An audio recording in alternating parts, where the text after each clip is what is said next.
Hi friends, அஸ்ஸலாமு அலைக்கும். எல்லோரும் எப்படி இருக்கீங்க? அல்ஹம்துலில்லாஹ் நம்ம ரொம்பவே நல்லாயிருக்கோம்.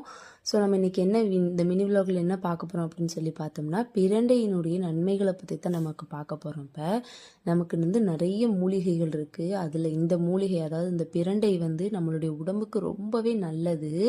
அதாவது இந்த பிரண்டை எதுக்காக சாப்பிடுவாங்க அப்படின்னு சொல்லி பார்த்தா, எலும்பு ரொம்பவே வலுவாக்குறதுக்காக சாப்பிடுவாங்க.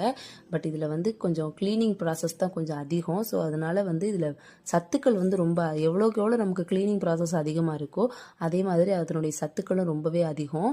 நம்ம இதை க்ளீன் பண்ணும் பொழுது கையில் நல்லெண்ணெய் தேய்ச்சிட்டு க்ளீன் பண்ணுங்கள். இல்லாட்டி நமன்னு இருக்கும் கையெல்லாம். அந்த இடையில உள்ள நாறுகள்லாம் அதை கத்தியை வச்சு எடுத்தாலே வந்துடும். ஸோ அந்த இணுக்காக இருக்குது பார்த்தீங்களா, அந்த இடையில உள்ள அந்த இணுக்கில் நாறுகள் இருக்கும். அந்த நாரோட சேர்த்து இது சாப்பிட முடியாது, நல்லா இருக்காது. ஸோ அந்த நாரெல்லாம் எடுத்துடலாம். அதுக்கு என்னென்ன பொருட்கள், தேவையான பொருட்கள் வச்சுருக்கேன்: நல்லெண்ணெய், கருப்பு எள்ளு, கருப்பு உளுந்து, வரமிளகா, தக்காளி, வெங்காயம், சின்ன வெங்காயம், பூண்டு, அதாவது எல்லாமே வச்சுருக்கேன்.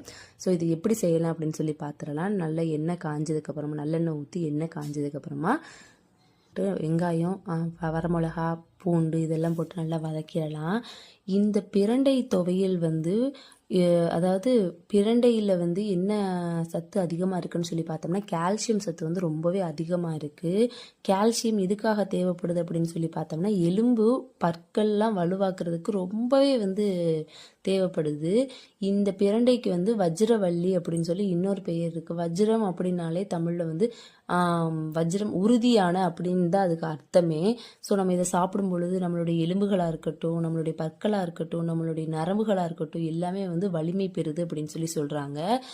பீரியட்ஸ் டயத்தில் இதை சாப்பிடும் பொழுது அவங்களுக்கு பீரியட்ஸ் டயத்தில் அந்த பெண்களுக்கு இடுப்பு வலி இருக்கும், முழங்கால் வலி இருக்கும், அந்த வயிற்று வலிலாம் இருக்கும் இல்லையா, அதெல்லாம் சரியாகிறதுக்கு இது ஒரு முக்கியமான ஒரு பொருளாக இருக்குது அப்படின்னு சொல்லி சொல்கிறாங்க. அதே மாதிரி எலும்பு முறிவு நேரத்தில் எலும்பு முறிவு ஏற்பட்டிருக்கிறவங்க கூட இதை சாப்பிடும் பொழுது அந்த எலும்பு முறிவை கூட இது குணப்படுத்துது அப்படின்னு சொல்லி சொல்கிறாங்க. அதாவது வாயு தொல்லை, குடல் புண் இதெல்லாம் அதிகமாக இதெல்லாம் குணப்படுத்தும் இந்த பிரண்டை அப்படின்னு சொல்லி சொல்கிறாங்க. சர்க்கரை அளவையும் கட்டுப்பாட்டிலேயே வச்சுருக்கோம் அப்படின்னு சொல்லி சொல்கிறாங்க. இந்த பிரண்டை துவையல் சுடுசோத்தில் போட்டு பிசைஞ்சு சாப்பிட்டீங்கன்னா அவ்வளவு ஒரு டேஸ்டியாக இருக்கும். இந்த வீடியோ உங்களுக்கு பிடிச்சிருந்துச்சுன்னா லைக் பண்ணுங்கள், சப்ஸ்கிரைப் பண்ணுங்கள், பெல் ஐக்கானை மறக்காமல் கிளிக் பண்ணுங்கள். Thank you friends.